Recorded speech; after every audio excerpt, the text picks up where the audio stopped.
Boa noite, meus amados irmãos. Que mais uma vez o irmão Vinícius, amém? Irmãos, hoje eu gostaria de fazer duas coisas, né? Primeiramente, eu gostaria de me retratar, né, pelas minhas palavras. Eu achei que as minhas palavras foram ditas de maneira que não agradavam a Deus, né? Poderia causar confusão, né? Trazer mais mal do que bem, né? Então por isso eu estou aqui me retratando pelas palavras grosseiras, né, que eu falei, que pode ter ofendido pessoas, né? E também porque aquilo da maneira como eu falei, né, na leitura de Mateus 25, não estava perfeitamente de acordo com a Sagrada Escritura, né? Principalmente no exemplo do bom ladrão, né, que ficou ao lado de Cristo, né, e que foi salvo imediatamente, né? Então, no caso dele, não se encaixaria, né? Por isso eu gostaria de me retratar pelas minhas palavras, né? E pedir que sempre que eu faltar com a verdade ou disser alguma coisa que você acha que está errado, eu gostaria de pedir a você que entre no meu privado, né, e coloque lá, olha, nisso não é verdade, está faltando fundamento, poderia ser dito de outra forma, né, porque assim você me ajuda sempre a melhorar, amém? Mas hoje eu gostaria de falar também, né, se depois de pedir perdão aos irmãos, hoje eu gostaria de demonstrar a distância entre os protestantes de hoje e Lutero, né? Então eu estou aqui com as 95 teses de Martinho Lutero, né? Vou lê-las aqui, vou citar cada uma delas, vou comentá-las, né? Para que você veja claramente que não é possível que um protestante siga essas teses, né? E também acredito eu, né, que elas não se encaixam, né? Elas não deveriam ser motivo de orgulho, né? Cada um tem a sua opinião, né? Primeira tese, né? Dizendo nosso Senhor e Mestre Jesus Cristo, arrependei-vos. Certamente quer que toda a vida dos seus crentes na terra seja contínuo e ininterrupto arrependimento, né? E isso, né, qualquer protestante poderia concordar, não é isso? Segunda tese. E esta expressão não deve ser interpretada como referindo-se ao sacramento da penitência, isto é, a confissão e satisfação a cargo dos sacerdotes. Não é isso, então? Lutero interpreta que, quando Cristo fala sobre arrependimento, ele não está se referindo ao sacramento da penitência dos sacerdotes. Todavia, não quer que apenas se entenda o arrependimento interno. O arrependimento interno nem mesmo é arrependimento quando não produz toda sorte de mortificação da carne, né? Assim sendo, o arrependimento e o pesar, isto é, a verdadeira penitência, perdura enquanto o homem se desagradar de si mesmo, a saber, até a entrada para a vida eterna. Essa é a quarta tese, né? Quinta tese. O Papa não quer e não pode dispensar de outras penas além das que impôs ao seu alvitre e nem acordo com os cânones, que são estatutos papais, né? Sexta tese. O Papa não pode perdoar dívida se não declarar e confirmar aquilo que já foi perdoado por Deus, né? Ou então o faz nos casos que lhe foram reservados. Nestes casos, se desprezados, a dívida em absoluto deixaria de ser anulada ou perdoada. É isso? Sétima tese. Preste bem atenção na sétima tese de Martinho Lutero, né? Deus a ninguém perdoa a dívida sem que ao mesmo tempo o subordine em sincera humildade ao ministro, seu substituto, né? Então, Deus não perdoa dívida, no caso aqui, entendendo de pecado, né? Já que se você tem uma dívida com Deus, né? A dívida com Deus é pecado. Então ele diz: Deus a ninguém perdoa a dívida sem que ao mesmo tempo subordine em sincera humildade ao ministro seu substituto, né? Então, o ministro da igreja é o substituto de Deus, né? Sem você se submeter ao substituto de Deus, Deus não perdoa o pecado, né? Acho que já aqui não dá para os protestantes, né, concordarem com Martim Lutero.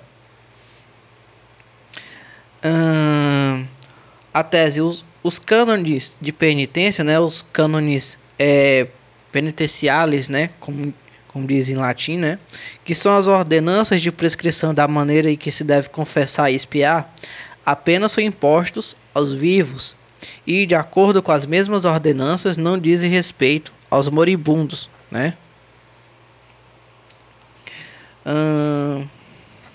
Então aqui na oitava tese, Martim Lutero confirma, né, a confissão, né? São ordenanças de prescrição da maneira em que se deve confessar e expiar, apenas são impostos aos vivos, né? E de acordo com as mesmas ordenanças não dizem respeito aos moribundos, né, aos que estão prestes a morrer. Nona tese, né? Eis porque o Espírito Santo não faz bem mediante o Papa. Eis porque o Espírito Santo nos faz bem mediante o Papa, excluindo este de todos os seus decretos ou direitos o artigo da morte da necessidade suprema, né? Décima tese. Procedem desajuizadamente e mal os sacerdotes que reservam e impõem aos moribundos penitências canônicas ou para o purgatório, a fim de que ali serem cumpridas, né? Então, a tese dele é de que não cabe às pessoas que estão próximas a morrer, né?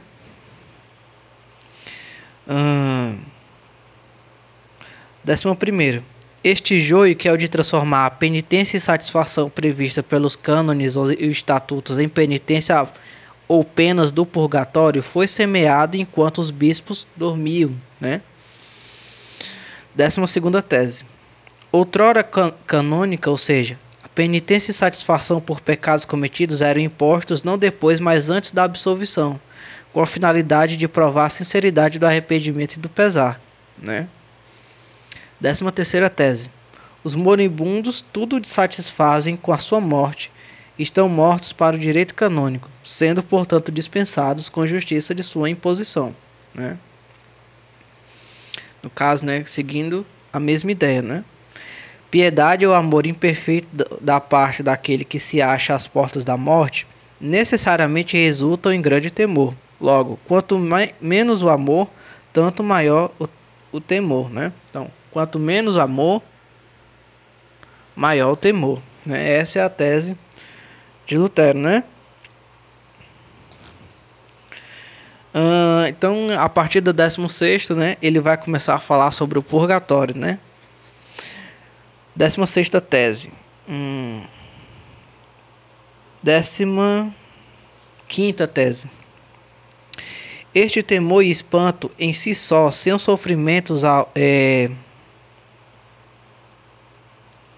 sem nos referirmos a outras coisas, basta para causar o tormento e o horror do purgatório, pois se avizinham da angústia do desespero, né? Então, você se arrepender, né? No caso, essa tese de Lutero, você se arrepender já se aproxima da angústia do purgatório, não é isso?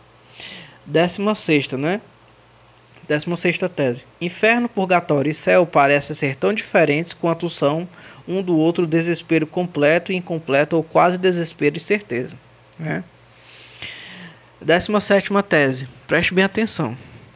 Parece que assim como no purgatório diminuem a angústia e o espanto das almas, também deve crescer e aumentar o amor.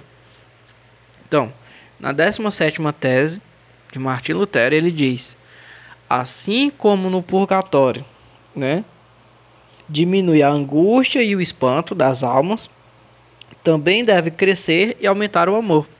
Então aqui, a 17ª tese de Lutero é de que no purgatório aumenta o amor das almas. Você que é protestante, concorda com isso? Né?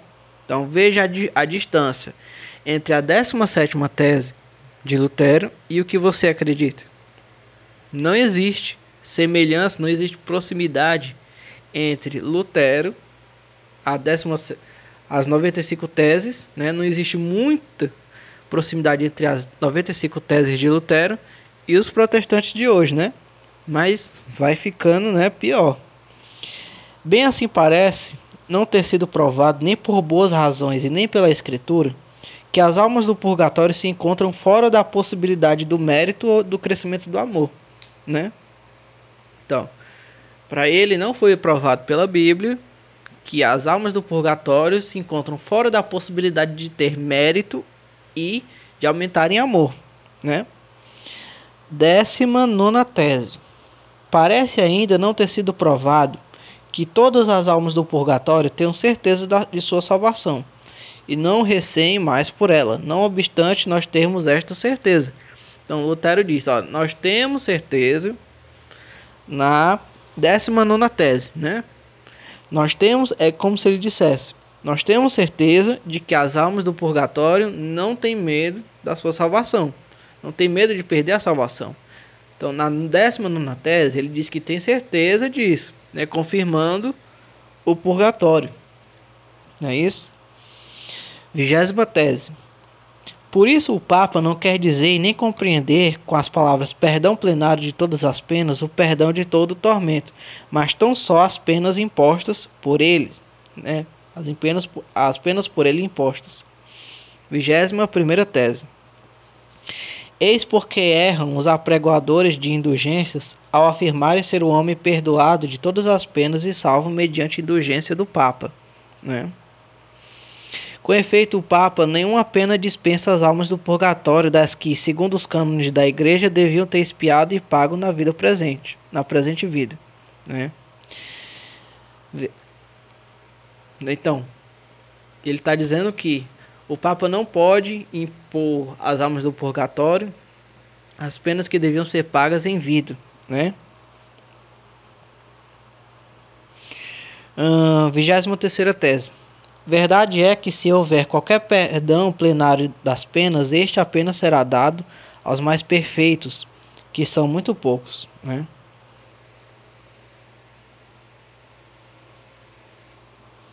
Que são muito poucos.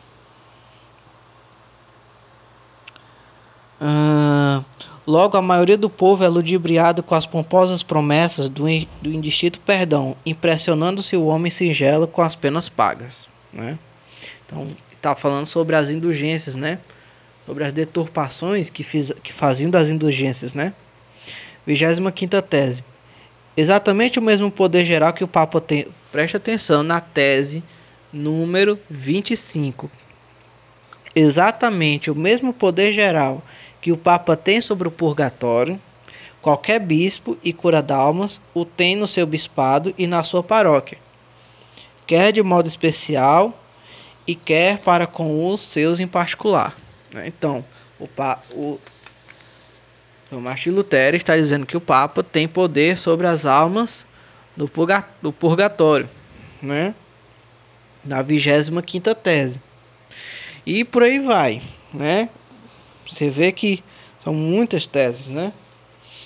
O que chama a atenção, né, é a tese de número 70, né? Você pode conferir aí, para não ficar muito longo o vídeo, né? Eu vou pular diretamente para ela, né? Tese número 71, né? Quem levanta sua voz contra a verdade das indulgências papais é excomungado e maldito, né? Então, na tese número 71, o Frei Martinho Lutero diz que quem levanta a voz contra as indulgências papais é excomungado e maldito, né? Então veja que, observe a distância entre as 95 teses de Lutero, né, que disseram que o Papa tem poder sobre as almas do purgatório, que quem fala contra as indulgências, as legítimas indulgências papais, né, está excomungado e maldito, né? Dizendo que aumenta o amor das almas do purgatório, né? A partir do momento em que elas continuam no purgatório. Então, os protestantes estão aqui e Lutero muito distante, pelo menos nas 95 teses, né? Então, os protestantes de hoje estão extremamente distantes das 95 teses. Então não há motivo para se orgulhar daquilo que Lutero, né, escreveu nas 95 teses. Os protestantes não têm motivo para isso. Porque Lutero chegou na porta da igreja de Wittenberg e colou as 95 teses, né? Que homem corajoso. Ele colou na porta da igreja. Quem levanta sua voz contra a verdade das indulgências papais é excomungado e maldito, né? Foi isso que ele colocou na porta da igreja de Wittenberg, né? Então, o protestantismo não tem motivo para se orgulhar das 95 teses, porque elas estão muito distantes daquilo que eles mesmos acreditam. É isso? Então, essa é a análise que eu gostaria de fazer. Que Martim Lutero estava quando ele colocou as 95 teses, ele estava extremamente próximo da Igreja Católica. E a coisa não muda muito ao longo dos anos, não é? O luteranismo é a vertente cristã, é a vertente protestante mais próxima do catolicismo que existe. A tal ponto de que o Papa Francisco colocou uma estátua de Lutero no Vaticano. Será que o Papa está se tornando protestante? Não. É porque o luteranismo é a vertente mais próxima do catolicismo que existe. Não é isso? Então, os protestantes não têm motivo para se orgulhar do luteranismo, né? Então é isso, irmãos. Me perdoe pelas minhas palavras, que a meu ver não agradaram a Deus. E estude cada vez mais. Amém?